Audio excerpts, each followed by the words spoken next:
as you interlock the two. Now stretch them right as... Soccer and the... Quiet, please. In exactly 15 seconds, we'll be on the air.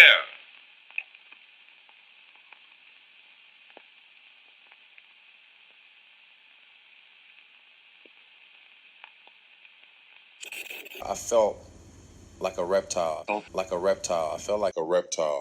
When? Did you just say when? Are we recording? You said that as fucking quiet as possible. Hello, everybody, and welcome to Full Reptile Radio, aPODcalypse, Bunker Podcast, as we've been calling it. First of all, look at the state of this. Like, what? Isolations. Come and look at Owen. In fact, Mystery, turn your camera on as well. Turn your camera on as well. Look at the state of this. What the fuck? Wait, are you ready for this? Yeah, I've been in Amsterdam like that, so I'm used to that. Yeah, Mystery's not washed that hat since Amsterdam. Oh, look at that. Now you're starting to look like one of the Tap Out crew. No, it's worse like that. But it's cool. No, this was back when Tap Out was cool. Covered the glasses. Now we can see more of the glasses. Oh. Yeah, see, now I can be respectable again. But look, this is vintage. Kind of respectable. Like punk rock at weekends. Ah, fuck it, man. Who wants to be respectable? Fuck that. As well. Wonderful. No, I've had a bit of a morning. So I thought, you know what? I'm going to get dressed up. I'm going to put my new... The lovely t-shirt. Look at this. Yeah. We're going to need some of those over here. Yeah, How come he gets all this stuff? Because of isolation. This is the problem. Because I made it. So deal with it. Wait. That's it. How come you have... Okay. So I saw on Instagram the coffee thing with the bullet and the new coffee. I had to buy coffee from Co-op. Not even the good kind. Not even the branded one, like the Co-op brand. Oh, man, I've got full Reptile coffee for days. Yeah, thanks. I got 24 bags of House. We don't. I got 24 bags of Reacher. I've probably got some Mahembe and Debo kicking them out in the archive. Oh, thanks. Yeah, we don't have any of that. Although, Co-op coffee. Although to counter it, we don't have homeschooling. We just have Lego. Yeah. There you go. So I know what I'd rather be doing. Trust me. That's probably why we're not looking as crazy as you are right now. You can have all the coffee in the world.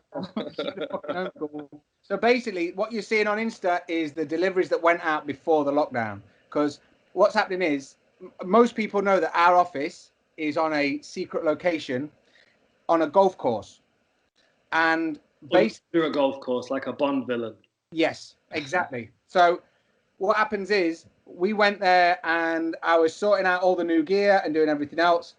And the golf course is shut.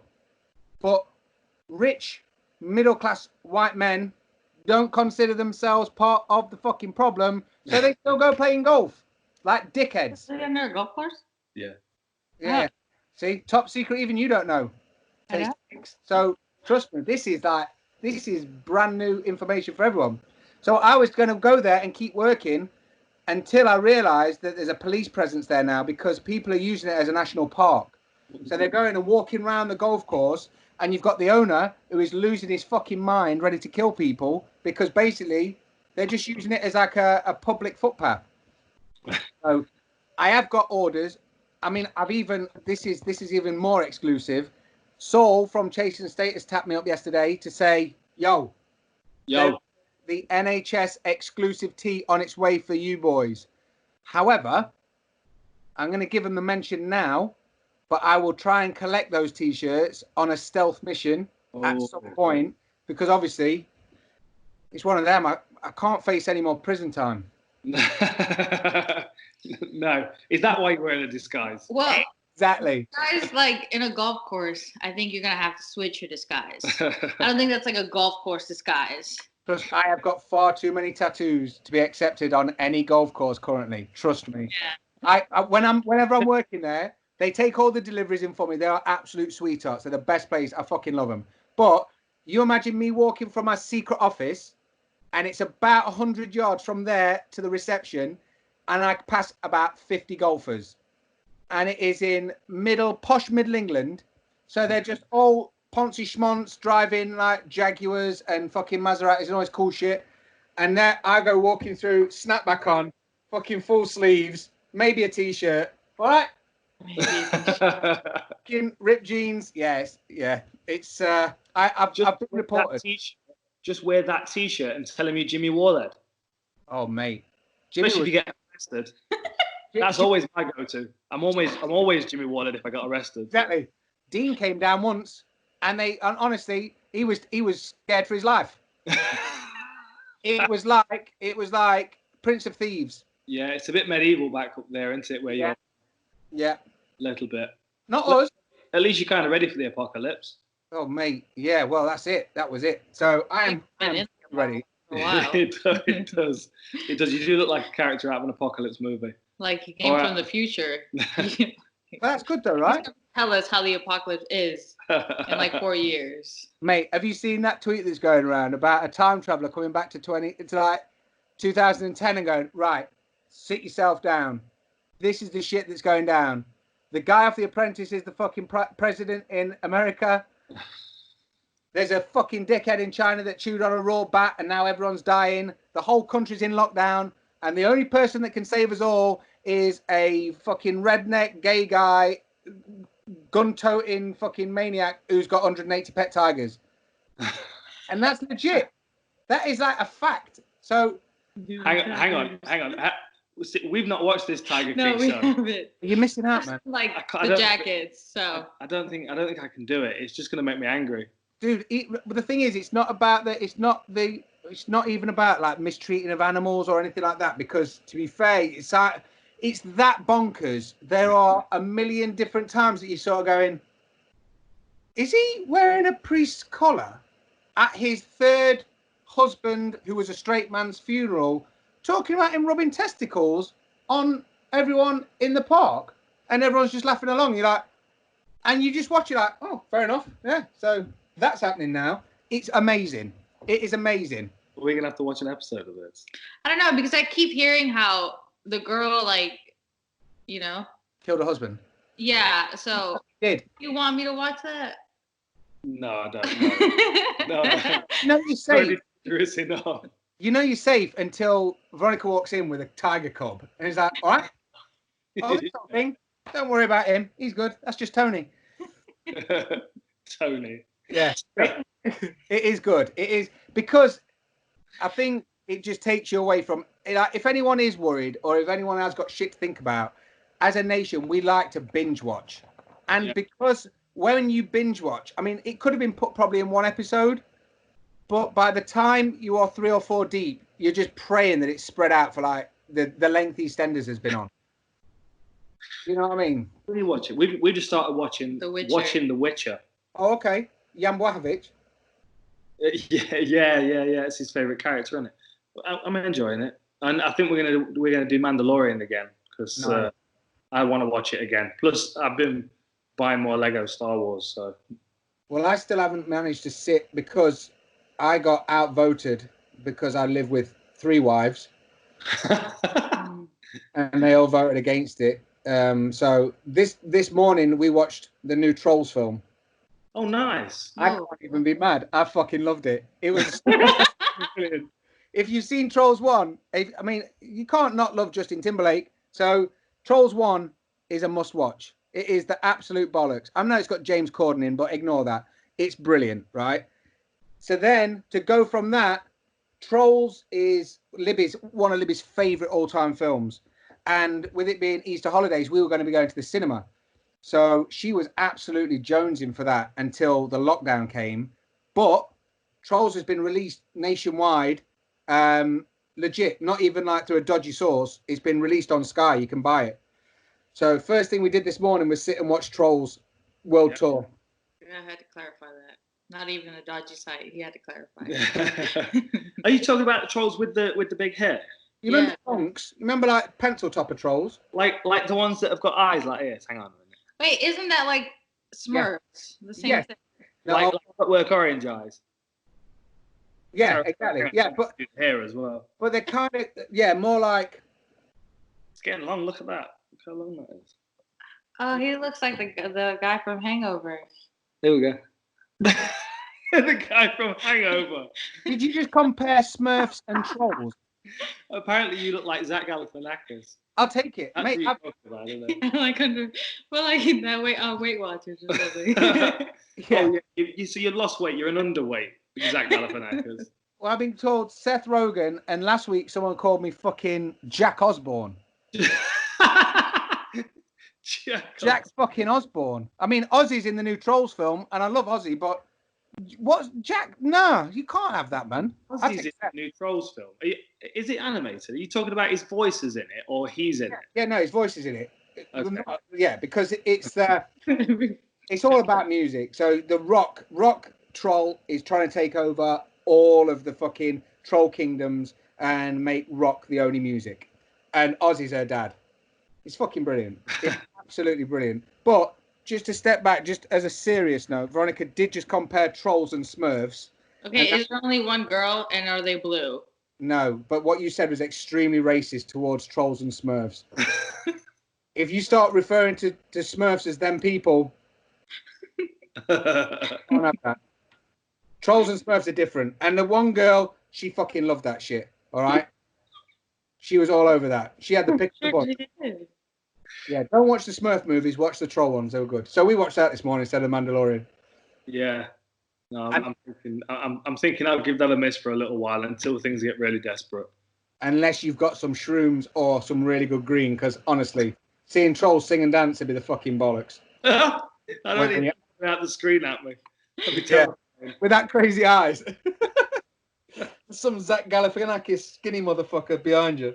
Yeah, that's what you want. So, you want to dislocate your own shoulder or something? No, I've just got an itch on my back. Back of what? Huh? Back of the fridge downstairs. Jesus. Oh shit. Oh, nice little plug there. Nice little plug. Of course, that's what we do. God, it is getting warm. I've got to be honest. It's fucking toasty. Jesus. It's supposed to be warm today, isn't it? British summertime. Oh yeah. Oh. Yeah. Well, people. Because my dad said 20 degrees. No, your mom. Oh, my mum said it was going to be hot. She said 20 degrees. She thought it was hilarious. Oh, you thought? But she was serious. Yeah. And then my nana Barbara is going through every flag emoji, trying to find the right one for Veronica because she's not quite sure. So you've had what was today? Zimbabwe, Kenya. No, Kenya. Kenya. So at first she put Brazil, which I get because I was living in Brazil. Yeah. Right, and my last name is Portuguese, so I would get why you'd put a Brazilian flag. Understandable. Now Kenya. Way off the mark with the next one. Yeah, but don't they have lions and tigers in Kenya? Yeah. Well, she's decided to allocate an emoji for everybody in the family. You see.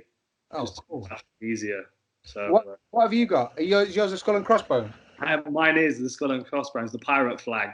Yeah. Like, dude, I've been in my office clearing all of the cupboards out because I thought a lot of the boxes in the cupboards were empty and the sets were made up. I found a brand new Lego pirate ship in a box the other day that's not been built up. Oh, and the Lego shipped today. And the new Lego one's been shipped today. Have you seen the new Lego set? Yes. Well, I saw it on the podcast. Yeah, and Google's listening to this because that it came up on my phone earlier. Well, Stacey said to me the other day, because it's my birthday soon, she's like, what do you want for your birthday? And I was like, I don't know. And then I went into a bit of panic mode because I was like, I can't have outside stuff, so I'm going to have to start researching what I need to ask for. And so I ended up on the Lego site, and yeah, I saw the new Barracuda Bay. And now because I've searched on Lego, every time I'm on Facebook or in Instagram or whatever, it's like, did you want to look at this again? Doing that crazy Big Brother thing that just tries to look what you're looking at. So yeah. I've got the same thing coming up. We were on a family call the other day, and my mum was saying, "Oh, let me know what you want for your birthday, and we'll get it sent straight to the house." Obviously, knows it's going to be Lego. So I've been perusing the internet for the past 3 days trying to decide what I want. Cause I've got a horrendous amount, haven't I? Let's be honest. You always need more. You can never have too much. Oh no, this is it. No. You can. No, you can't. Yeah. No. You've been ordering more. You ordered the Yoda. See? So? See? Yeah. She's in. She's hooked already. She's joined the Lego club. She's joined the Lego club already. She's in. You can't act that. You can't. Oh, she's like a brat. Like a legit brown belt, experienced brown belt in Lego building now. Yeah, What we was- have to do the We'll see Millennium yeah. Falcon. That's When the we black finish belt. that's like expert. If you're still in the same room on the next podcast after the Millennium Falcon's built, then you've won. This is so you've got two things that you have to do in quarantine to see if this is going to work. One is building the Millennium Falcon together. Yeah. The other thing is hanging a picture. Oh. Sounds very simple, and it has to be where Veronica wants it to be. It can't be where you want it to be. It has to be where she wants it to be, and you have to be the one this close to the wall, holding it, going, "Is that all right?" And them going, "Yeah, I suppose." But what do you need it a little bit? Well, no, if you want it to look shit, then yeah, leave it there. I swear to God, the most infuriating thing as a married couple is to fucking hang a picture. Honestly. What was the thing that I saw on? Yeah, you put the thing you posted on your Instagram. Yeah, it was I don't amazing. know. We've yet to hang a picture. My wife and I played this fun game during quarantine. It's called "Why Are You Doing It That Way?" And there's no winners. Yeah. Like breathing. Why are you breathing that loud? Honestly. The thing is, because I've said this before, I mean, to be fair, at the minute we're into Easter holidays now. So we've got no schoolwork. So it's not too bad. But you're still kind of fucking coiled real tight the whole time. And the minute someone does something or says something that you can lose your shit about. Sorry, the dog's just walking on the door again. Check him. Henry, what are you doing, my dude? He looks like one of the Lego sets that we built this week. Yeah. What's up, my dude? He looks like one of the Lego sets. Yeah, we built the ATAT out of thingy. Imagine if I made him a cardboard ATA outfit. Oh, dude, you've got to. Spray it silver. Ben could be an Ewok. Definitely could. And Ernie could be Chewie. You can get an Ewok costume. So like for the front legs. Oh, I've seen those. That's adorable. But you know how Ben looks. He just looks at you and say, "This just isn't funny." You bunch of He dicks. refused to stand up because he knows exactly what's going on. He's too smart. Are they laughing at me or with me? They're fucking at me. Fuck these wankers. Yeah, he's too smart for that shit. But that's yeah. I mean, hopefully I can find something Lego wise. I'll find something. I did find some cool shit. I found some. What the fuck is going on? Sorry, excuse me. He's literally pacing. Do you want to go downstairs? Right, let him downstairs. Okay. Go on then. Good boy.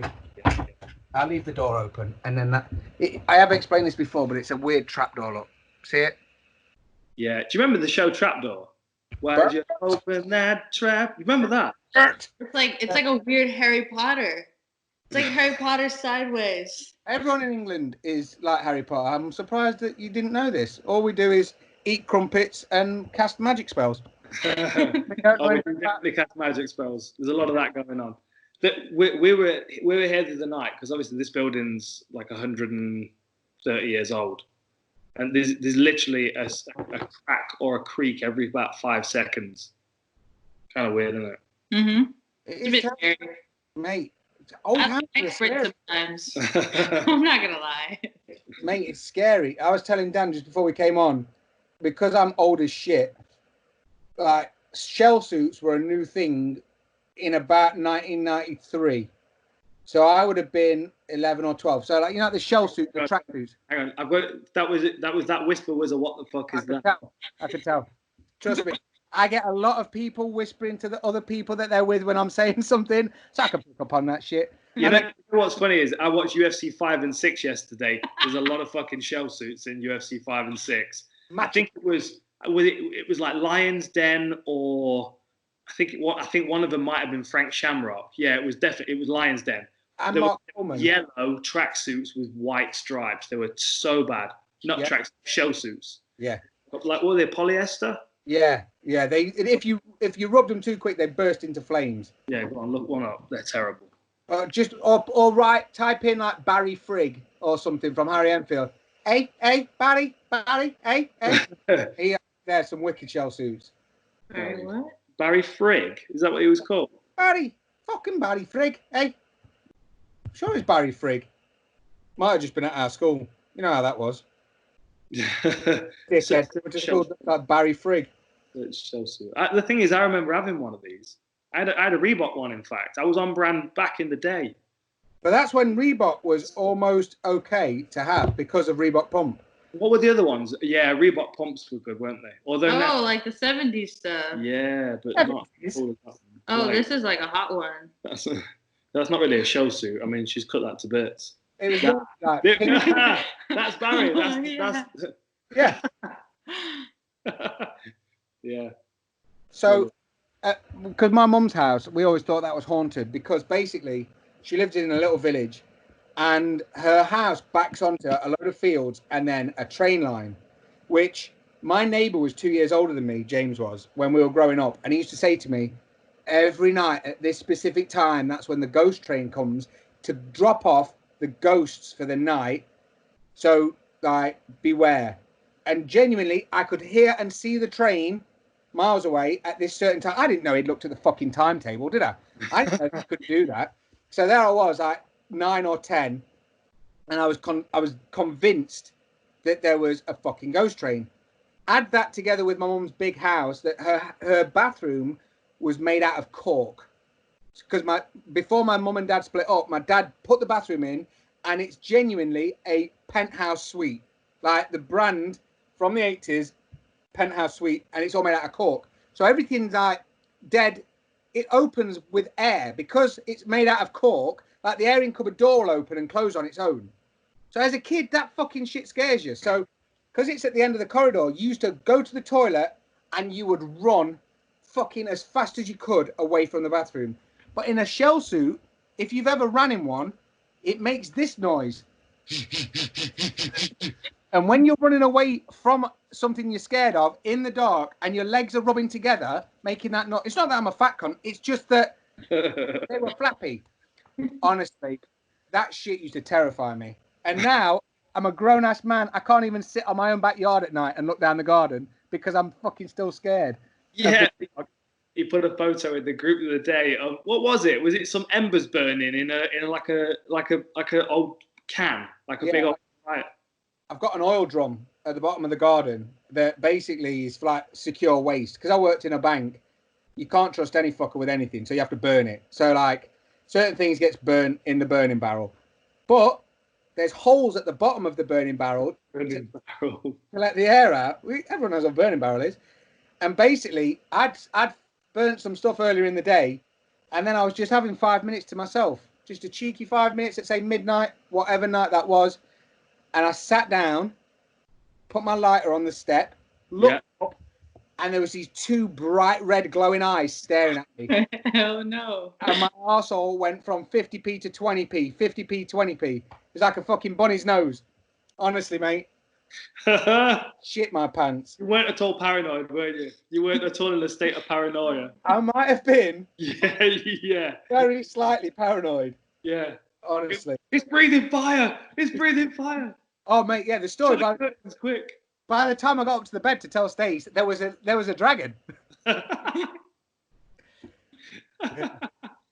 had a mate who once was trying to scare us. We were walking through a load of fields, like on a trick or treat or something. And you know, it's like when you, 15 and you want to go into the woods and smoke so your mum can't see you. And we're walking along, and my mate was trying to convince us that he'd seen some green eyes in a tree.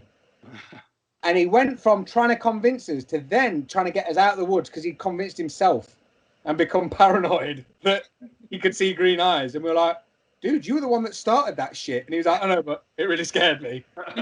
Just that. I used to go for hikes around, there's a, up near Clifton Weir. You know what I mean? Beeston Weir up in Clifton. There's a big old building up on the cliff. And there was loads of ghost stories about that, about like, you'd be able to hear pianos playing and a woman on a horse that would ride around the edge of the cliff and that kind of stuff. And I was always more interested in anything else. The thing that used to scare the shit out of me was when I was staying at my grandparents' house and all of a sudden out of nowhere, the dog would sit up and stare at a corner of the room. I'm like, what's that? What's there? What do you see? When we all die, we're going to go to... There's a series called The Good Place with Ted Danson. You've probably not watched it. But I think there's going to be something like that where we get sat down and we get told all the mysteries that we don't fucking understand, right? And one of them things is that dogs aren't just fucking dogs. Then there's no fucking way that they come into the world for like 10 to 15 years, then fuck off for no other purpose. They are guardians of some sort that keep an eye and just keep everything all right, I think, because they fucking know shit, but they don't. Not only do they know shit, they scare the shit out of you for knowing it because they can't tell you. So in their own brain, they're like, Dad, I think there's someone downstairs. You might want to go and have a quick look because that's our shit. Let's go and have a word. But that all comes out as woo, woo, woo, woo. And you know at fucking midnight, because our dogs sleep upstairs. Henry sleeps on his own bed. Ben sleeps at the foot of our bed, and Ernie sleeps on the floor. You know when you sat dead mellow, just watching telly, and it's on like volume 7, really low, and one of them steps up and fucking woo, woo, woo. It's fucking scary. Now I'm going to have to go downstairs naked to find some dude in my kitchen. Like, that's not what you want, is it? Ever. You never want to find some dude in your kitchen when you're naked. That's never what you want. I've got security cameras, so I can just jump on my phone, and I do that. Like, if I'll be sitting in here thinking there's someone in the back room, and I'll just pull up the security camera on my phone. That's a bit paranoid. What weapon do you go for first, though, in your bedroom? Well, it depends. There's a lot. Yeah, there's a lot. They're scattered around the house. There's all kinds of. In here, there's a sword and a shotgun and an axe on one side of the fireplace, and a sword and a staff on the other. There's a hatchet on the top of the cupboard. There's some throwing knives in the drawer in front of the fridge. Imagine, like, not to tempt fate, but just imagine the person's face if they sort of got in and were like, "We're in, lads," and turned to see this newly developed mohawk just out of bed and being like, "All right, mate," with like 3 throwing knives, an axe, and a fucking shield. Like, "Did you want me?" And he's like, "Oh, fuck." And Samuel Jackson's voiceover just coming across that. It was at this point that Disco Dave knew he'd fucked up. Yeah, but at that point is when from the side angle comes a Veronica with a jumping side kick right in the side of the head, kicks them straight through the window that they came in. Oh man, how did Disco Dave die? Funny story. Fucking Zimbabwean Veronica came in and fucked him up.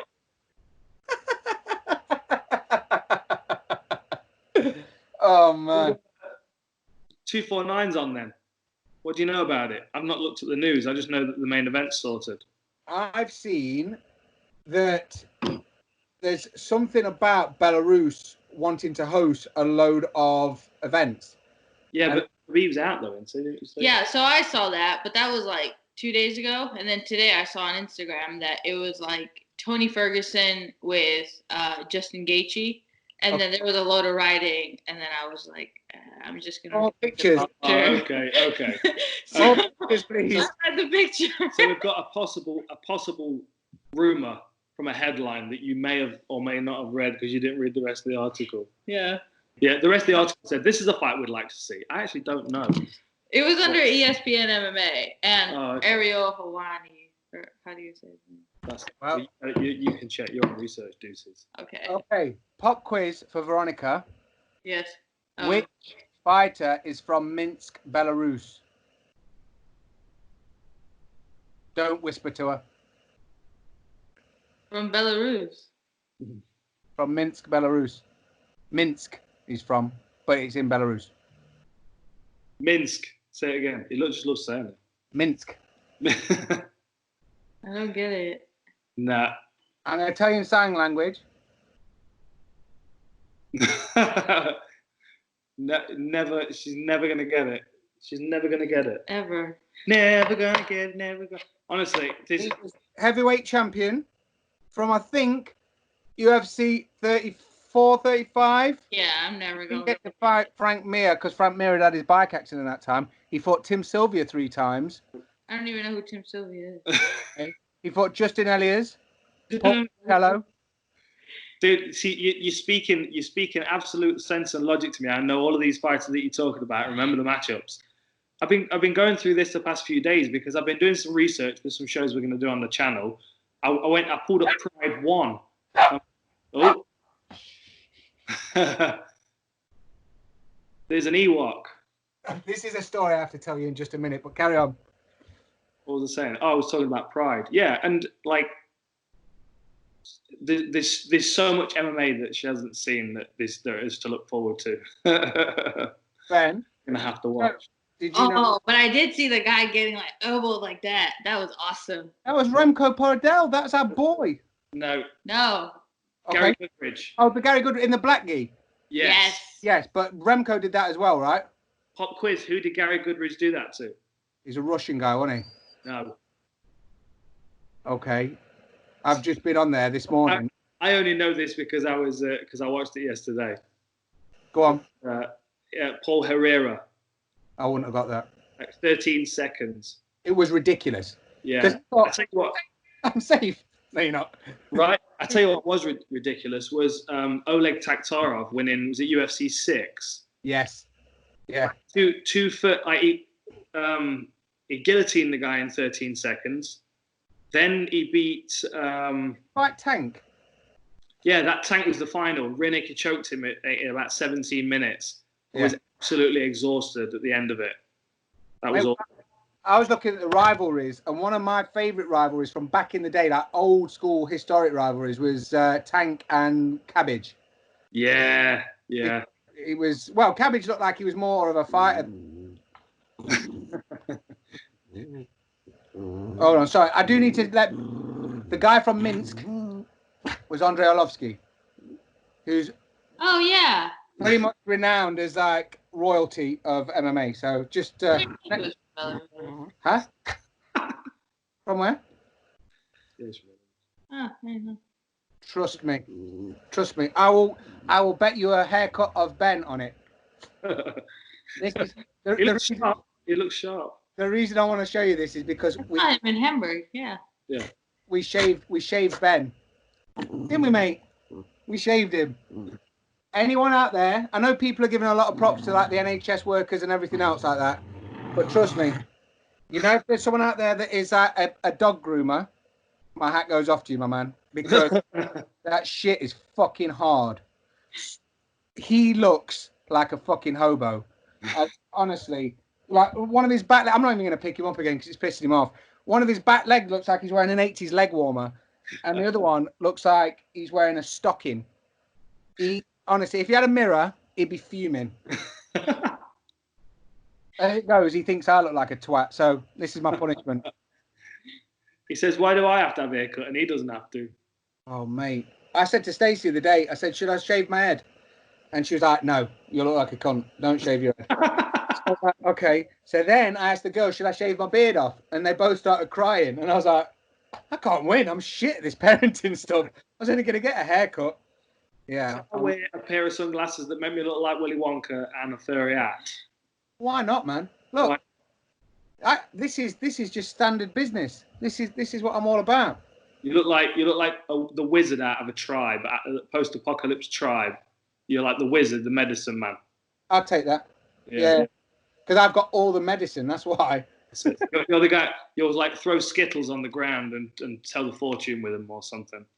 And do a Johnny Depp walk across them, and then maybe crunch it underneath your feet. Yeah, roll a fat dirty cone in my bare feet while I'm stood on the Skittles. Daddy, you going to walk the dogs? No, I'm going to go and chuck the Skittles. Sorry, go on. So apparently, location is close to being confirmed, but not confirmed yet. It's going to be in the west coast of the U.S. Okay. Tony Ferguson is supposed to be fighting Justin Gaethje, but the fight hasn't been signed. And last week is when the fight with Khabib was off because Khabib returned to Russia. But that was the sensible thing to do, right, for Khabib, because of he's with his family and he's chilling. So that's the right thing to do, I think. I mean, it's one of them, isn't it? I don't. If I'm honest, I'd rather see Tony wait. Like, there could be a load of main events that you could put in. The problem is that obviously people are talking about the Tony and Khabib thing being cursed. I would rather wait for that personally. But there's a load of people. I'll tell you what has been interesting, and I even made a note of this. The amount of people that are asking for interim fights because they're willing to fight on 249. So like they've been saying, I'll have an interim title fight for the heavyweight champion. I'll do this. I think like the BMF belt, all of the people that would fight on 249 should get a coronavirus bravery ribbon. Like a rosette. Ribbons. Yeah. Like a rosette. Yeah, like a rosette, like a horse riding rosette. Or like from now on, whenever they come out, their shorts are like NHS blue or something. Oh, I like that. So that's like, or you get a little patch that you stitch to them, like you've won a swimming race. yeah, achievement unlocked. What did you do? Save the motherfucking day. Chill out. Do you know what I mean? Imagine how many people are going to be watching that event. Yeah. Which I reckon, because you know what I'm like with gloves, I reckon the UFC should do some special like green ones with a biohazard logo on the back. oh yeah, Right? yes. UFC biohazard. We should go back to names. I'm telling you, we should just shelf 249, wait until it's Khabib and Tony, and do like a UFC biohazard. Mate, they ran out of names. I've been doing that. The full Reptile hub, the lab. I've been doing the poster, which is every single UFC with the cover and the date and when it was. It'd be perfect for you, Veronica. You can look through that. It'd be like an almanac for you to have a look at. And I was doing that, and they ran out of names. Like they eventually ended up calling stuff like UFC shin kickers and stuff like that because they just ran out of names. Yeah, I've been looking back through them though. They are fun to go through some of the names, like Showdown, Collision Course, Vendetta, Rivals, Bad Blood. Vendetta was Tito, wasn't it? Tito, yeah. Tito who? Was it Randy? Was it, or was it Ken Shamrock? Could have been. Yeah, in the green shorts when after he beat Chemo Leopold. Chemo Leopoldo, who was at UFC 3, came to the octagon carrying a cross, a massive cross. Yeah. Fucking exhausted by the time he got there. Mate, but he was ahead of his game. It's like, oh, what do you need? I need a gimmick, guys. I need a fucking gimmick. Take this cross. Fucking hell. Just take it. My dad made it. He'll feel. If you don't take it, he's going to feel like a right twat. Yeah. You know what I mean? Yeah. But he weighs 200 pounds. Yeah, but you know, you don't have to carry it. Just drag it. Yeah. He's really tried hard. He doesn't know what MMA is. Just take it. It's like the first time Miss Stacey's granddad, we went there once, and he was like, do you want this garden gate? And I was like, no, I'm good, thanks. Thinking I was answering a normal question, not thinking I was answering a fucking trick question if I want to be part of the family. So I went for a bath, came back, and Stacey's like, we need a word. And I was like, what the fuck's wrong? I went outside and my car's got this old raw tying gate in the back of it. I was like, what the fuck is that doing there? She went, no. He's made that for you. He's made that for you. And he was like, he was trying to style it out like, oh, that's there if you want it. So I would have gone, oh my God, what a cool fucking gate. We didn't need a gate. He's still in the garden. So, that's good. That's a good story. That's a real clusterfuck. Mate, the amount of people that take things just to be nice without saying it how it is. Do you know what I mean? Do you want this? No, it looks like shit, thanks. It doesn't happen a lot. Oh, that's terrible. Yeah, we're too polite, man. We are too polite. I would like to see definitely an exclusive glove, or I don't want them to do that UFC 200 yellow fucking baby diarrhea mat cover. Yeah, that was terrible. Nah, fuck that. You know when we're editing inside the octagon, if there's a fight off that card that's got a particular highlight, I do my best not to use it because it looks so ugly. Oh. Like you go to like blue canvas, yellow canvas. It's like, and it's not even a nice yellow either. No. And it wasn't even the best fight. You're not gonna be breaking down DC versus fucking Anderson Silva, are you? Let's be honest. Here's DC and Anderson lying on the settee, just cuddling. Was it Aldo was on that card though? Was it Aldo against Edgar? Was that on that card? Yes. Because didn't Edgar win, but it wasn't a finish. It was close. I don't remember. I just remember watching that fight and feel like it was on that canvas. Yeah, it was. It was. My best to use those clips because it just looks weird. I tell you what I did here the other day, though. I heard the old music with the Gladiator, and it fucking absolutely got me going, wanting to watch fighting again. Yeah. Because now it's that weird, like, all the flags and then Ken Shamrock breaking the floor and it going down on the sort of weird elevator. Yeah. Whereas back in the day, it was that Gladiator that looked like Robbie Lawler. with strapping on his shin pads back. Yeah. I'm not going to sing it. I still think you can't beat Pride though. Like those early Prides when they had the big opening ceremony with all the fighters and the drummers and shit. They were that was like proper martial arts tournament. It must have been. Wouldn't that have been a bit of a head fuck for your adrenaline though? You know, if you're a fighter, right, and you know you're third or fourth out or whatever, it's like, right, let's fucking go, boys. Your whole team's with you, and you know when it's time to get wrapped up. So you've got Stitch Durant in front of you, and he's sorting out your wraps. Your head's clear. The boys are getting ready, and it's like, right, we're out to fucking fight now.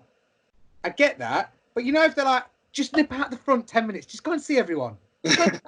Just go and stand with your opponent. Then what? Then fuck off again, so we can introduce the fucking first fight. It was very grandiose, you know, to bring them all out and to like parade them. Showcase, yeah, fighters parade. But I've done a lot of fights where they did fighter parades. Like Muay Thai, they used to do like fighter parades in Muay Thai quite a lot and stuff. Like bring you out and like this, like the first half of the card are all like shaking and kind of half sweated up and got their gowns on, they're greased and stuff. Yeah. Does that not fuck with you though? When you think like, my only experience really from fighting is sat in lesson at school after I've upset someone, knowing that I'm going to be having a fight at the end of that last lesson. Mate, I know that feeling exactly. I remember clearly that happening to me in a maths lesson, and there was a kid in the class, and it was basically it was on. Like once that lesson had finished, we would leave that room, make a left out the building, and it was on. And I remember for the whole hour, like sitting there with this kind of weird knot, like anxiety. And the thing is, like, as soon as the lesson had finished, he got up and shot out, and I'm like, oh okay, he's shot himself, he's done, he's gone. I'm like, yeah, fucking. Swaggering out, walk out, and the guy clubs me from the back of from behind. He was hiding around the corner, waiting for me to come out. And he done a full run, like as if say, "I'm running so fast that way." Not really. Yeah, and he hid around the corner. I'm like, got me. Yeah, it's not a nice feeling that. It's not. That was when I got punched with a knuckle duster. Ooh. I got caught on the back of my head with a knuckle duster from a guy at college. There was like a corridor between two rooms where life drawing was. So there was an old lady called Vicky that used to live there. We used to draw her in the nude, which was what you did at art college. And there was a youth club there that was a pool table. And then my classrooms were all this side, but the canteen was just the other side. And I'd upset someone, but he was a mate, and he laughed it off. And then because he was with all his boys, he was with all his crew, he sort of took offence to what I'd said because we were only joking. And then he just sort of chased me and clink back of my head, and I was like.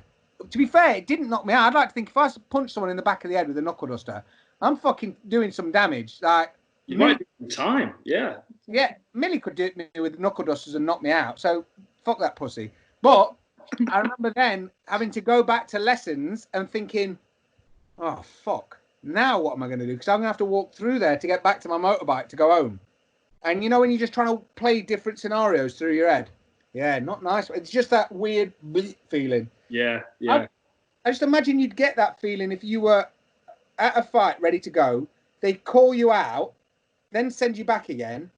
I don't think that though, because so in a few fights that before the UFC where that has happened to me, it's kind of like you go out, and this happens a lot more when you do like competitions that are not MMA fights, like jiu-jitsu or just any sort of competitions. So you're there and you see the public the whole time, right? And well, for those competitions, it's a little bit different because you have different mats and you have just like a lot of things going on. But when you compete, you always feel like everybody's watching you. Yeah. Narcissistic, but it's true. You always feel like everybody's watching you. Feel a lot of pressure on you. So I feel like it's kind of good. It depends on like how you view it, but you can view it as like a positive thing because you can go out, sort of feel the environment. Like a lot of the times we create things in our mind. So like I was just like, oh, there's like too many people, or like things are gonna be crazy. And I go outside, or like when the fighters get called, and it's just like, okay, like I can handle this. This is fine. Everything's okay, you know. And then you go back in, and you kind of like you already saw what you're getting into, so there's no surprises. You can get what's there, and you can relax about it. And then like when you just go out to fight, there's some fighters that just they're like, okay, so you have that tunnel, which is like it's terrifying. So you can either kind of like just run to the cage, or just like put your head down, just not think of anything, just go straight to the cage and try to forget anything. And just up until that first minute of the fight, it's like a whole different fight. You know, it's a whole fight of nerves and stuff. So up until that first minute, it's a whole different game. But, or you can try to like, okay, I'm here, see everything, and kind of like take it in. Yeah. It depends on, in my opinion, it depends on how you view it and what measures you take towards it. I always found taekwondo competitions were the worst because I was sitting in the stands waiting for my name to be called. Mm-hmm. So like there all day, sometimes all weekend, like listening for someone to call your name. Whereas like in a pro fight, because I signed the contracts a couple of 3 months before, I've kind of gone through like spikes up and down. The worst is what you said, is sitting in a lesson in an hour's time, you know, there's going to be a fight. Just now, do it now, please. Yeah. Well, I've been at the pub sometimes. I've been at the pub a couple of times back in the day, and I knew someone was coming to the pub, and I'm like, you know what I mean? You kind of got that. Your heart slowly starts to pick up. It's that angry butterfly, isn't it? That one that stuck by you. Like all the other butterflies, they fucked off because they came out your arse. But the one that stuck by you is just like giving it one of them. You think, just calm down. We're gonna be good. But you need to either be hit or hit something to get it to calm. I think that's the best way, is when it just happens. Yeah, like what Veronica was saying, I would liken to, if I can, maybe the second time you do a driving test. Like the first time you do a driving test, you're terrified, nervous as fuck because you got no idea what to expect. The second time, you don't lose as much sleep. This is if you did two. If you did it the first time, the statistics say you're a terrible driver. So if you did it the second time, like me, then you're a boss. And I think what that means is that you have an understanding of what to expect. You know what's there. So if you're going out previously, seeing where everyone is, seeing where your family are, or your friends and fans and whatnot, and then coming back, I suppose that could be a positive. Whereas if you're walking out for the first time, like you said, through that tunnel, which is, this is it. This is the time like where everyone gets to see you straight away. And some people, I think, absolutely thrive off of that. I think there's a few people, they're few and far between, but they absolutely thrive off that energy of the pop. Come out, and then that just carries them all the way to the cage. I never minded it. It was up until it was between hearing the call coming to the dressing room from Bert, when Bert Watson used to run backstage at the UFC. Then as soon as I heard that coming down the corridor and I knew it was time for my fight, I'd get nerves then. And that'd take me I'd then go and tie my bandana on. Then that'd take me all the way down the corridor until I was behind the curtain ready to walk out. Then when you walk, it's a different, I think it's like stages. So it's like when they come, they tell you 5 minutes. So it's like, okay, you're up in 5 minutes. Then you're just like, why the fuck do I do this? Right? You start to just question your life. Like, why do I do this? Why did I sign up for this? Fuck this, I'm going home. And then that's the next t-shirt. Fuck this, I'm going home. Perfect. With a Nike tick upside down. Yeah. Don't do it. I got in trouble for that before. I can't do that again. I'm already on Nike's radar, trust me. I think it's a whole different step. So then when they're like, okay, you come. So you're just like, you know what? Fuck this. Yeah, I'm going to do it. Fuck you. Fuck everybody. And then like you're stepping out, and then depends on whether you go first or second. You're like waiting for either them to go out or you to go out. So you're like, you kind of see them right in front of you if they're first, and then they walk out, and then you're just like listening to their music, and you're obviously talking crap about their music. You're just like, your music was crap. My music is way better. So that starts right there, or at least for me. And then it's just like, okay, now I'm gonna walk, and then that camera is just kind of like in your face, and you're just like, I hope I don't trip because I can't see because this light is so bright. It's so close, right? And it's really close, and you're trying to grab your hat. Yeah, and then and the floor, there's usually like some cables and stuff, and you like really don't know if you're gonna trip.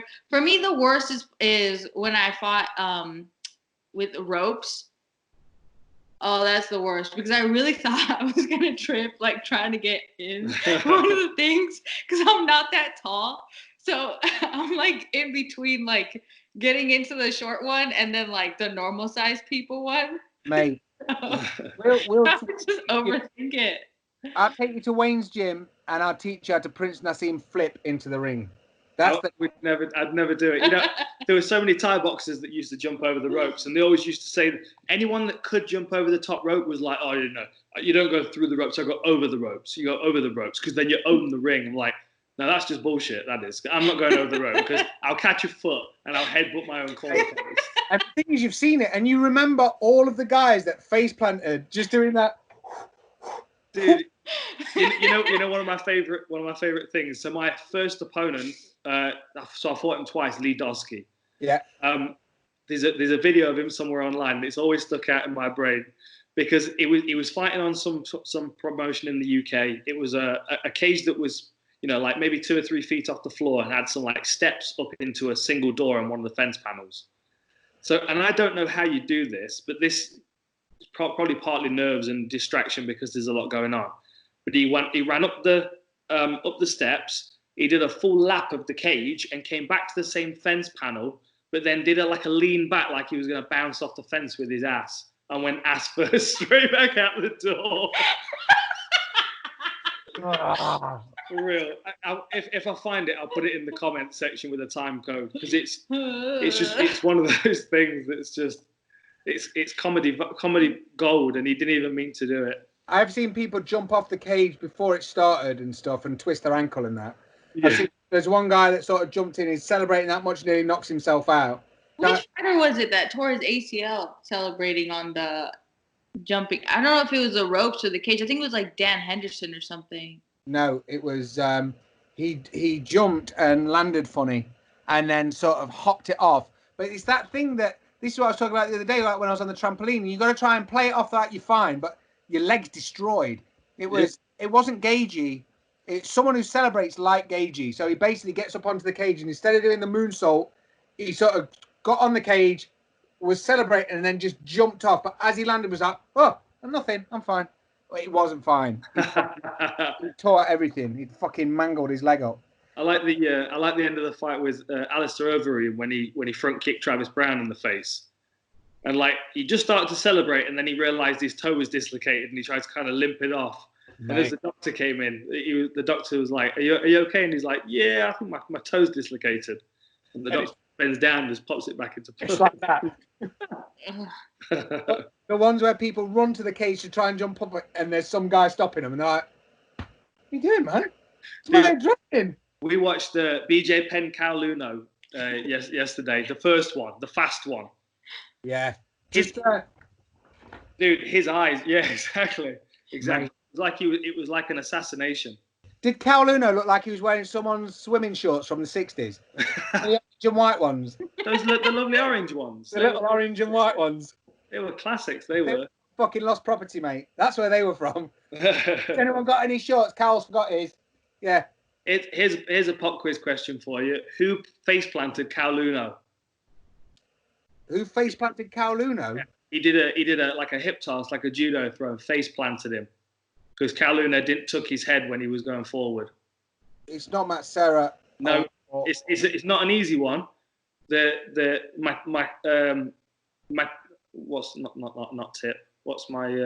My clue is that he used to wear the same shorts as Tito, black with flames on the bottom. Oh mate, I've just been through UFC 1 to UFC 100 looking at rivalries, and Kowloon came up a load of times against Matt Serra, against BJ Penn, against was it Karo Parisian? Did he fight Karo Parisian? No, although we watched some Karo Parisian yesterday as well. Watch him in Tough 7. Watch him in Tough 7 where Karo Parisian walks in, because it was Tough 7, BJ Penn against Jens Pulver, and BJ Penn just owns the whole series, right? But at one point, Nate Diaz is in that series ready to fight Manny Gamborian, who is Karo Parisian's cousin. Mm-hmm. And basically, Karo walks in and he's like just trying to slap him a little bit, just fucking around, because he's the established UFC Hall of Famer at that point. He's like an established dude. And Nate just loses his shit. He's like, "No, fuck that guy. Fucking get him outside. I'll whoop the fuck out of him," which I believe he would have. But no, I can't think who face planted. Huh? He fought Nick, didn't he? Karo Parisian fought Nick Diaz. I think he did, yeah. Back in the day. That was way before the Tough. Yeah. Double digits UFC. I'm going back and watching some of these old fights. I want to put some up on the chat, some stuff up on the channel with them. It's impressive. It's impressive how many people Nick Diaz fought before he disappeared to Strikeforce, Elite, and all the rest, and it never impacted his following. Like, he lost to Diego, he lost to Caro Parisian, he lost to. Did he lose to Joe Riggs? He lost a lot of times, but it was never like you were like, "Oh, fuck that guy." No. You always just wanted to see him come back. That's all you ever wanted to see. Yeah, cult figure. Fucking big time, man. Who face planted? Fabiano Iha. Iha, fucking hell. Fabiano Iha. Because I know that we were thinking before, when was it BJ Penn against Sean Shirk, when BJ's licking his gloves? Yeah, but no, it was it Sean Shirk or was it Joe Stevenson? He licked his gloves against Sean Shirk, didn't he? He beat the shit out of Joe Stevenson at UFC 80, and there was just blood fucking everywhere. That's the reason I remember that fight, is because when I was fighting for the title, people weren't asking me questions about the fight. It was about, why is MMA legal and it should be illegal, and I was having loads of fucking stupid arguments. Just Joe Stevenson covered in fucking. That was always the picture they would send me. They'd tag me. They'd send me this picture. I'd be like, yeah, so he's cut, so he's bloody. I mean, like, what's your point? It's like, this should be illegal. Like, no, let's calm down. That's just normal. But it was it what's his name, who ran into the cage head first? It wasn't BJ. We thought it was BJ Penn when we had that conversation before, and it's what's his name? Jeremy Stevens. Stevens. He just runs full bollocks and just bounces off. Yeah, that's a fucking adrenaline dump. Fucking Mark Coleman tries to do it. He tries to. He runs at the ropes in Pride when he won the Grand Prix. His daughters are there during that. He tries to climb up and falls through the ropes and stuff. But doesn't he spectacularly, right? It's not just like he goes, just slipped. He's like fully out the ring, then back in. Yeah. There you go. That's the video. Fucked up celebrations. Celebrations gone wrong. You got Johnny Walker doing his shoulder as well. When he was body popping? When he was doing the caterpillar. Yeah, he had surgery and fucked his shoulder up. He's got a good scar from it now. He's got a good excuse to not be winning anymore, hasn't he? Oh, dude, I beat myself. Yeah, I think he's the kind of fighter that would be affected by there being no crowd, though. Yeah, man. Especially at UFC Brasilia. Look at it. Like, Johnny Walker, I think he overlooks a lot of people. Not overlooks. He understandably believes in himself. I think that he looks a lot different physically than when I saw him in Argentina. So when I saw him fight in Argentina, he was very scary. Like, big. Jacked. Big. Like me. Before he fought in the UFC? No, this was like his UFC fight. I think it was his UFC debut. He was big. Like, scary, giant. Like, I saw him and I was just like, So what you're saying is that they've switched him for someone else? I mean, is it not like Johnny Walker? I think we've found a conspiracy no, here. Because so I saw him in Brasilia, and the times that I saw him, when he fought Corey Anderson, I saw him so like thin, you know, like I physically he doesn't look the same.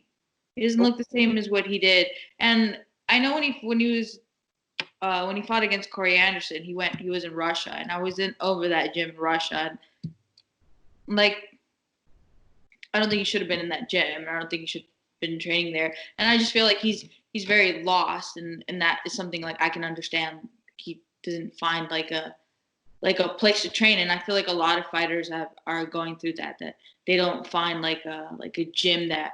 Like, there are a lot of great gyms, but sometimes you go to these gyms and they don't really like pay attention to you. Or yeah. You see it happen a lot. What do I have to do for you to pay attention to me? You know, like, I don't have like 4 or 5 years to like basically be kissing your ass until you see that I'm worth something. You know, like, I have a fight in 2 months. I don't have time. So you like desperately go searching, and then you have coaches and people who promise you like the earth and them like everything, and you go to places. But what I feel with Johnny Walker is that, like, just from, I personally, I don't know him, right? Like, I can tell you as like a spectator, as someone, like, as a fan, I just don't see him physically the same way that I saw him personally in Argentina. But is that slightly down to maybe the hunger and how he dismantled his first 2 or 3 opponents? Did he go from... No, I don't think it has to do with like hunger or anything. Like it's just maybe just a different physical training, or maybe, you know, like a lot of the times you just go like, oh, I don't need so much conditioning, I need more technique, or like my wrestling's lacking, and like I'll put this to the side because this is more important. So you prioritize different things, and then you lose like the essence of what makes you like so special, right? Like sometimes, like this happens to me a lot. Sometimes I try to work so much on my weakness that like things that I'm good at, they start to lack, and I'm no longer good at them, and then I'm just ending up with like just like. But that's the vicious circle, though, because I can attribute that slightly to having a good wife. Basically, I wouldn't do shit. I wouldn't get up in the morning. I wouldn't get up. I wouldn't have jet washed the yard. I wouldn't have painted the shed if it wasn't for Stace. So she's the person that drives me to do that. If she one day decided, fuck this, I'm done, then I would be a hermit. Like, you can come and see me, I'll be here, but like basically she is the one who runs everything for us. So if you've got a good management, or a good, even if it's a coach, like you look at someone like everything goes both ways. That's like saying loyalty. Everything goes both ways. You know, like and I see this a lot in relationships. Like sometimes people have like downfalls, and instead of being like, well, you look like shit now, I'm gonna go fuck somebody else. Like, hey, why don't you try like, you know, like lifting that person's spirit? Why don't you try like making them feel better, lifting them up, and like being a support for them until they can like, you know, kind of do that for themselves. So if like, let's say like, I think it muted. Did it mute? Yeah, so that's the thing. That's the vicious circle of having the good support network in the best and the worst scenario. So in the good times and the bad times, no matter if you've won, lost, drawn. I mean, I always use Wayne at fourth as a great example, because he's a straight sociopath. Me and him get on really fucking well.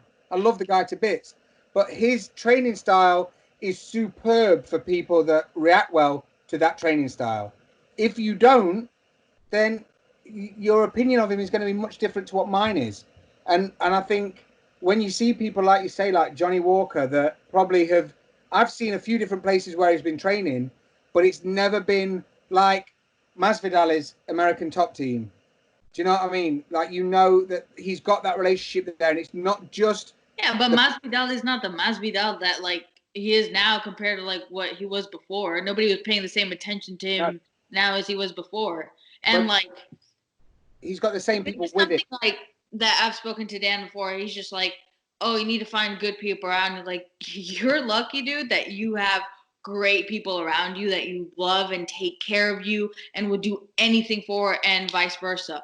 A lot of people don't have that. A lot of people don't have like, and it's true. Like, okay, well, how are you viewing things? How are you, like, you know, how are you interacting? Why are you letting those type of people, like, sometimes you're just unlucky. Sometimes those people just cling on to you and you just can't get rid of them. But like I said, it's just a lot of things like have to do with luck. Like some people, like in New York, right? Like, let's say you just live right next to Marcelo Garcia and you can train and be champion, and or some people are born in the middle of freaking nowhere and they want to be like the best in jiu-jitsu and they can't. Yeah.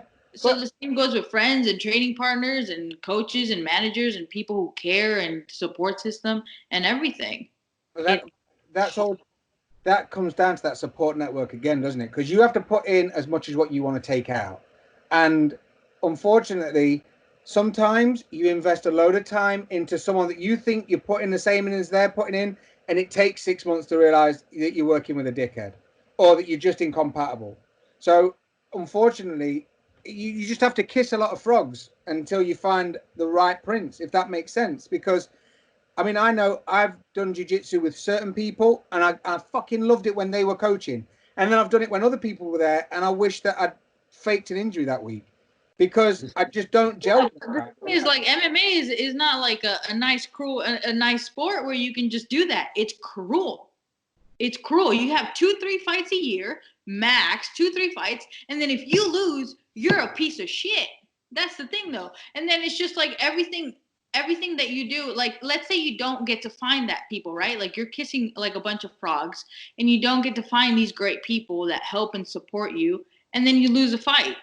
But because like your support system's like bad and all of these problems, then you lose a fight, and then it's just like people aren't seeing that it's because of all this behind you. Yeah, That's the problem. That's the problem when fighters are at the UFC level and they've not found a settled gym. And I mean, Johnny Walker's fought out of different gyms pretty much every fight so far. Is it same thing with Kevin Lee though? When Rob Follis died, like he was lost for a little while, and it is difficult. Sometimes it takes a training camp or two to realize that that's not the right coach, and when you're at UFC level, is not the time to do that. Yeah, people aren't very forgiving. No, and with the thing is, I would say that I'm an MMA nerd to the point where all I've consumed for the past however long, I've genuinely been reviewing all of the UFCs from 1 to 100, and it got to like UFC 20, and I remember sitting up and watching it. So like at the time, I can remember when it was say only UFC 100, I felt that I wasn't committed enough because I hadn't seen the first. I'd seen them in Ultimate Knockouts, but I'd not been religiously watching them. Whereas now, I've seen fucking everything. But I always used to pick up on all of the other underlying shit. So, for example, Junior Dos Santos burst onto the screen and was the fucking man, okay? What happened was he came along, I think it was Stefan Struve, he finished first, big knockout on an undercard. On a fucking undercard. It's like, was it UFC 94? Whatever the fuck it was. I'm not going to pretend I know. So, JDS came along, did that, smashed up Kane. After that, you had a massive legal battle and court proceedings and divorce with his wife. But as a casual fan, you're sat there and you're seeing this latest brand new megastar that's got awesome hands and he's smashing the fuck out of everyone. And the problem is, it's not even the support that you don't get or you do get. It's the bit you said about feeling like a piece of shit because your fans are watching you and they're not checking on your mortgage payments. They're not checking on if your ex-wife is trying to fuck you over. Oh, they go on Tapology.com and then they're like, why the fuck did you lose, dickhead? You knocked him out in the first 10 seconds last time. Why don't you do that again? And that's been the bit that I've always overdosed on. I've always tried to get into understand how they're thinking and why they're thinking and doing things the way they do it. Because look at when Randy beat Chuck the first time, okay? Randy beat Chuck the first time because he analysed what Chuck was doing and used it against him and beat him. That was, at the time, fucking bonkers. Like, that was never meant to happen. But the second time, divorce is a motherfucker at the minute because it was divorce that Randy was going through the second time when Chuck beat him. And it was Randy's stubbornness that was like, yeah, when he caught me that second time, the third time it's not going to happen. And in both of the fights where Chuck wins, Randy gets poked in the eye accidentally. So there's reasons, but there's always underlying shit that we like. No one's a robot. It's not like an automated number cruncher that we can just put in and go, oh, John Jones is going to win every time, because there's a load of shit that goes on behind the scenes. But it's hard to try and understand what people are going through because ultimately fighters are human. You've got your own shit to worry about. You've got to ring up Vodafone and sort out your new contract. The same as you've got to go to the co-op and buy your own tuna. The same as you've got to go and put your shoes on yourself. Stupid shit. But coffee because somebody doesn't send me there. I won't send you fuck all now. You can forget it. That's it. We're done. But it's true. You're right. And I don't know what the solution is because the thing is, it's like. But if you think about it, like, okay, that's the negative part of it, right? Like, that's the part where I can sit and moan and whine about it, right? Because it's things that like have personally happened to me, right? That I'm just like, like I've had like shit outcomes and like a whole bunch of problems happen. But as a spectator and as a fan, that's the great part of the sport. How unpredictable it is. How things like if the personal life of the people, how much that matters. Yeah. And how much, like, if the fact that, like, they get in a fight with the nutritionist, were they following their diet? Did they make new friends that were, like, bad influences on them? All of that plays a factor to, like, fights that don't even seem that, like, even can be even. So it's also, like, a great thing. Yeah. Well, it makes it the most exciting sport because I always used to liken it to wrestling, you get the hype of wrestling, a bit of a storyline, a bit of fucking argy-bargy, a bit of aggro, but you get the realism of boxing, but you don't have to wait 12 rounds to see someone get finished. That's how I used to try and break it down for someone. You get a load of fucking drama, and if it's the most boring fight in the world, the max it's going to be is 25 minutes. Deal with it. But you're right. You've got people even like, was it BJ Penn and Mike Dolce? Do you remember when BJ Penn, was it when BJ fought GSP? And he was using Mike Dolce, the Dolce diet, and he fell out with him. Or it's when he fought Diego. I can't remember. Or Nick Diaz. It might be when he fought Nick Diaz. Nick fucking absolutely stomped the shit out of him, and he was blaming Mike Dolce for the weight cut. I think, I'm not saying that I'm right 100%, but something along them lines. But it kind of comes down to jobs. Like, your job doesn't change, but your workmates do. Like, I've had jobs where I have put in exactly the amount of effort that I'm putting in now to this job, and it was completely unappreciated. It was completely overlooked. Like, they didn't understand how my creative personality worked. It was a frustration and it was annoyance. Whereas now it's been honed into this thing that everything that people are getting, wearing, driving, dressing, that's coming from here because I've found my comfort zone. So, like you were saying to Dan earlier, he's surrounded by people that love him and care for him and all the rest of it. But he has had the Roy Nelsons and he has had the other different little bits and bobs where he sort of dropped in and it didn't kind of work. And that was like was the Roy Nelson all 4 fights on the losing streak? Could have been. But it's finding that happy balance. But what can we do to try and make that transition better for more fights? Because all we're working on now is we're working on statistics. Sorry, my daughter's been drawing on her desk and it's fucking winding me up because I paid for this desk and she shouldn't be drawing on it. But what can we do to make it better? I even saw, is it Din Thomas? He left American Top Team the other day. Did he really? Yeah, because the higher these profile things get, the more explosive they are when they fuck up. Like when Cowboy left Winklejohn. Yeah. So Cowboy left Jackson Wink and Diego lost his mind. You're a fucking traitor. 2 months later, Diego fucking left. And you're like, look, you don't have to have that much of an opinion because it's like people that have babies and they have this a thing about, oh, we're going to fucking breastfeed him. They're not going to have a dummy. This is going to happen. That's going to happen. And they let you know their whole plan. But the minute that they have to revert to using a dummy or to giving them fucking formula, it's kind of their own fuck up because they've made such a big deal that they weren't going to do that. So you know, like when Diego lost his mind at Cowboy and was like, you're a fucking traitor. If he'd just kept his mouth shut and privately tweeted Cowboy and gone like, dude, that's a bit fucked up, he wouldn't have looked like such a prick when he left himself. Yeah. Do you know what I mean? So because everything's in the media now, like, for example, you use someone like Stefan Struve, who's been with Bob from day one. He doesn't just train with Bob Schreiber, but he's always been with him.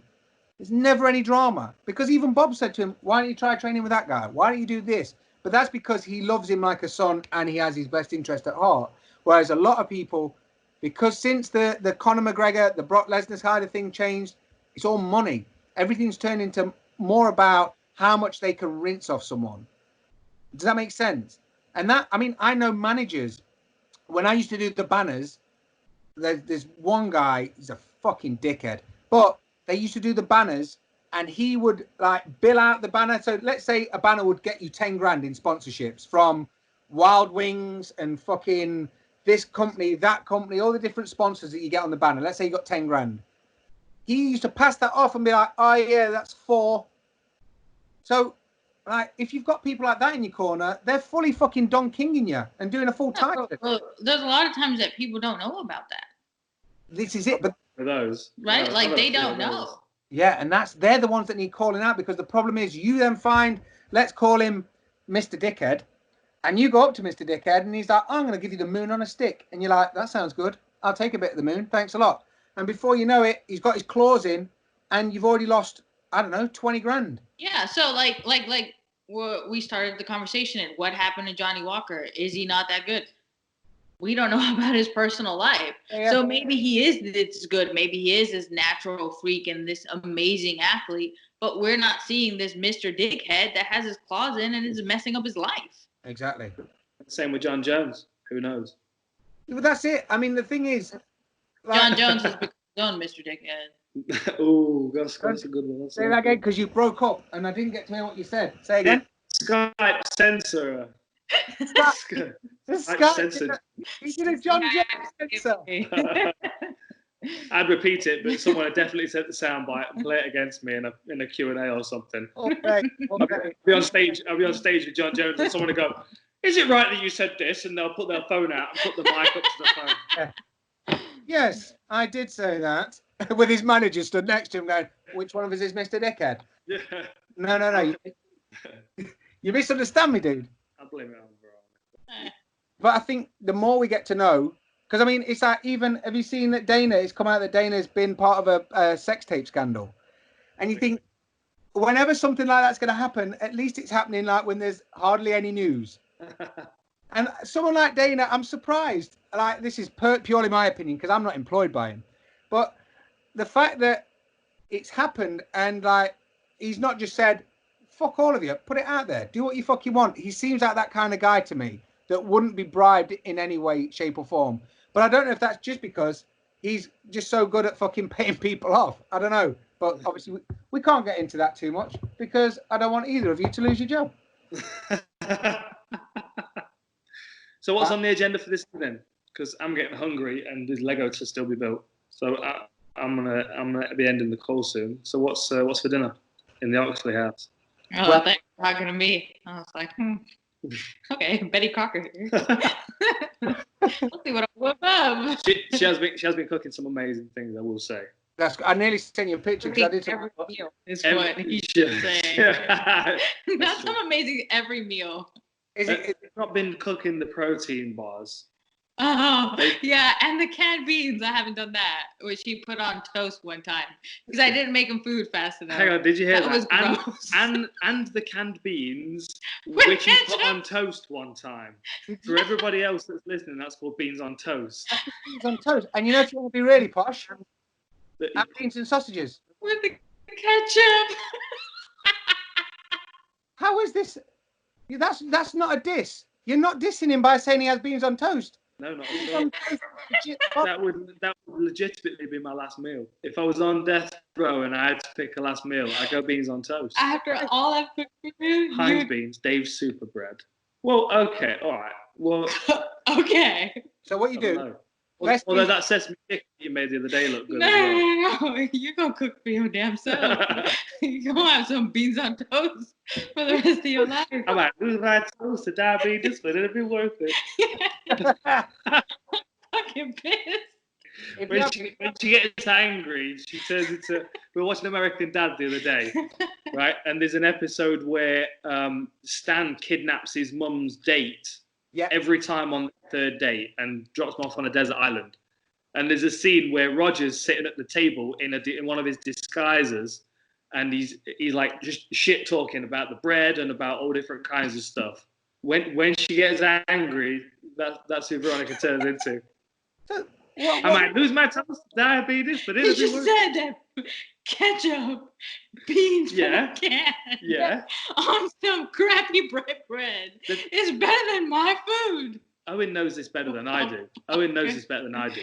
If he makes himself beans on toast for every meal for a week, Stace then takes over and starts cooking him real food. There you go. Yeah, you just said that is better than my real food. No. You just said that would be your last meal, which means that it's better than my food.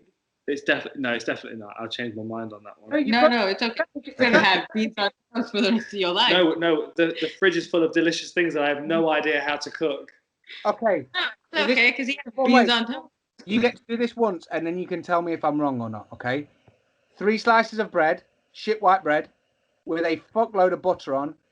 Stack them on top of each other and cut them into small squares about this size. Okay.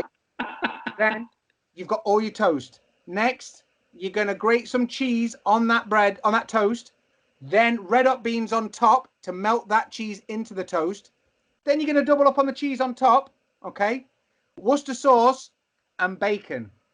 If you eat that and it is not the absolute bollocks, then trust me, you can cook him his last meal and it can be cyanide. It can be whatever you fancy. But I'm not gonna say anything because I'm gonna get a bunch of hate messages. So I'm just gonna. okay. So when you were 9, and you were, Okay, I've had the English breakfast and it's nice, right? But you're saying that shitty white bread with probably shitty cheese with some butter. The butter is nice in England, and your canned stuff on top of it. You're gonna compare that to real food? oh no. Okay, so there's a thing called a kiddie. So you have a kiddie. That's like you're desperately, like super desperately drunk, like bad drunk, like you just threw up. You kept drinking and you threw up again. You're talking his language now. Right, so And there's nothing. There's absolutely nothing. Like the kebab shop is closed. exactly. Everything's closed. Right. So is kebab Pizza. good or bad? Is kebab good or bad? No, kebab is great. When? Just all the time. If you go to the right place, all the time. That's Kebab is amazing. dog shit unless you're drunk. No. Kebab is If bad. you go to dog shit kebab places, it's dog shit. If you go to good places, it's good. Trust me. So this is why kebabs are okay. Your cooking is You great. don't know where to find food. My cooking That's good. But You think beans on toast. He lives around the corner from George's. He don't need to worry about anything. On lock. I've got my shit on lock. But that's why kebabs are on the same plateau. So here's kebabs. Here's your cooking. Here's my cooking. Here's beans on toast. They're all okay. It doesn't. You don't have to live by one sword. It's good. Grab that beans on toast and rock that shit. Because that's why weapons scattered around the house. Because if someone breaks in, it's kind of like a roll of the dice as to what I get to. Are you beans on toast or are you fucking kebab? No, I'm not. Jacket potato. I was trying to decide which one of my neighbours I was going to kill yesterday because I woke up to the lovely sound of everyone doing fucking DIY or cutting the grass. No. See, I wait a bit. I mean, I've just got the table football out the shed for the kids, which is probably going to cause more marital problems and parent problems because I taught Moo how to play Wally the other day. She's never played Wally, which is, if you don't know, you kick a ball against the wall and then your opponent gets to kick it again. So basically, you're just bouncing the ball off the wall, but you only get one shot. So if you try and control the ball and then kick it, you're out. So you've got one. So basically, you're volleying the ball constantly against the house. So she likes that. She called it Wallies. And then I got the table football out. So just competitive shit, basically. I've got the crossbows out the other day. There's lots of shit, which is basically just pitching my kids against each other. They've gone full Katniss Everdeen off of fucking Hunger Games at the minute. The question I have for Veronica now then, because this has piqued my interest.